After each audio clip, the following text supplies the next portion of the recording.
রাজ্যে প্রথম দফার ভোটে 14 জন প্রার্থী নিরক্ষর। নাম সই করতে পারেন মাত্র 29 জন। সামনে এলো অবাক করা তথ্য। হাতে মাত্র আর একদিন, তারপর রাজ্যে প্রথম দফার বিধানসভা নির্বাচন। বিধানসভা নির্বাচনে প্রথম দফায় 152টি কেন্দ্রে ভোটে প্রতিদ্বন্দ্বিতা করা প্রার্থীদের মধ্যে 14 জন প্রার্থী নিরক্ষর। নাম সই পর্যন্ত করতে পারেন না। হ্যাঁ, ঠিকই শুনছেন, ভোট দিয়ে যাদের নির্বাচিত করে রাজ্যের বিধানসভায় পাঠাবেন সাধারণ মানুষ, তাদের শিক্ষাগত যোগ্যতা দেখে পিলে চমকানোর জোগাড়। প্রথম দফার বিধানসভা নির্বাচনের প্রার্থী তালিকা ঘিরে উঠে এলো এক চমকপ্রদ তথ্য। নির্বাচন কমিশনে জমা দেওয়া হলফনামা বিশ্লেষণ করে দেখা গেছে, মোট প্রার্থীদের মধ্যে 14 জন সম্পূর্ণ নিরক্ষর। শুধু তাই নয়, এমনও প্রার্থী রয়েছেন যারা নিজেদের নামটুকু শুধু সই করতে পারেন, মানে শুধুমাত্র স্বাক্ষর। সেই সংখ্যাটা 29 জন। এই তথ্য সামনে আসতেই রাজনৈতিক মহলে শুরু হয়েছে তীব্র সমালোচনা। সম্প্রতি প্রার্থীরা যে হলফনামা জমা দিয়েছেন নির্বাচন কমিশনে, তা বিশ্লেষণ করেছে West Bengal election watch and association for Democratic reforms. তথ্য বলছে 14 জন প্রার্থী নিরক্ষর আর 29 জন শুধুমাত্র নামটুকু সই করতে পারেন। ভোটে লড়া প্রার্থীদের মধ্যে পঞ্চম শ্রেণী পাশ করেছেন 32 জন, অষ্টম শ্রেণী পাশ করে নির্বাচনে দাঁড়িয়েছেন 180 জন। এই তথ্য দেখে অনেকেই হয়তো ভুরু কোঁচকাবেন, তবে এখানেই শেষ নয়। ক্লাস 10 পাশ করে এবারে ভোটে দাঁড়িয়েছেন 246 জন। নির্বাচনে লড়া প্রার্থীদের শিক্ষাগত যোগ্যতা নিয়ে প্রতি বছরই নানা প্রশ্ন উঠতে শুরু করে। অনেকেই মনে করেন, একজন জনপ্রতিনিধি যিনি কিনা সেই কেন্দ্রের দাবি দেওয়া বিধানসভায় জানাবেন, তার ন্যূনতম একটা শিক্ষাগত যোগ্যতা থাকা উচিত। তাই নির্বাচন কমিশনের উচিত এক্ষেত্রে একটি নির্দিষ্ট যোগ্যতার মাপকাঠি বেঁধে দেওয়া, কিন্তু আজও পর্যন্ত সেটা হয়নি।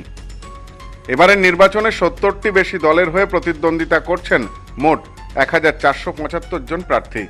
তবে বেশিরভাগই যে পড়াশুনো নেই তেমন নয়। তথ্য অনুযায়ী প্রথম দফায় স্নাতক প্রার্থী রয়েছেন 361 জন, আর স্নাতকোত্তর প্রার্থী 225 জন। ডক্টরেট প্রার্থীও রয়েছেন এই তালিকায়, সংখ্যাটা 20 জন। এবারের এই প্রার্থীদের বয়সসীমার ভিত্তিতে যে বিশ্লেষণ করা হয়েছে তাতে দেখা যাচ্ছে, প্রথম দফার ভোটে 25 থেকে 30 বছর বয়সী প্রার্থী রয়েছেন 103 জন, 40 বছর বয়সী প্রার্থী 347 জন, 41 থেকে 50 বছরের মধ্যে প্রার্থী রয়েছেন 453 জন, 71 থেকে 80 বছর বয়সীদের মধ্যে প্রার্থী রয়েছেন 49 জন এবং সবচেয়ে প্রবীণ 81 থেকে 85 বছর বয়সীদের মধ্যে প্রার্থী মাত্র 2 জন। এবার লড়াইয়ে 1475 জন প্রার্থীর মধ্যে পুরুষ প্রার্থী রয়েছেন 1308 জন আর মহিলা প্রার্থী 167 জন। এবারে ভোটে 466 জন নির্দল প্রার্থী প্রতিদ্বন্দ্বিতা করবেন।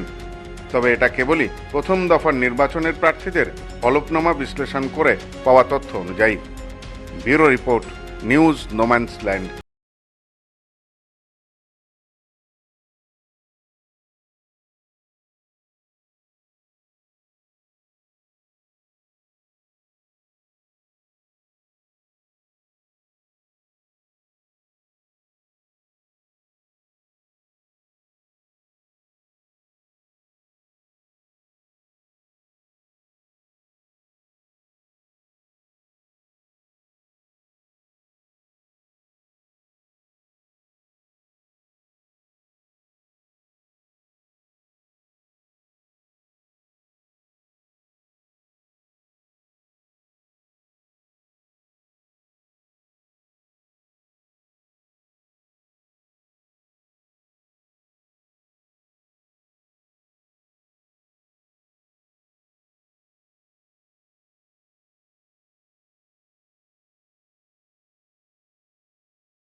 পশ্চিমবঙ্গের উত্তর চব্বিশ পরগনা জেলার বনগাঁ এলাকায় সুধীর কর্মকার কলেজ অব এডুকেশন এক স্বনামধন্য এবং অতি উল্লেখযোগ্য শিক্ষণ মহাবিদ্যালয়।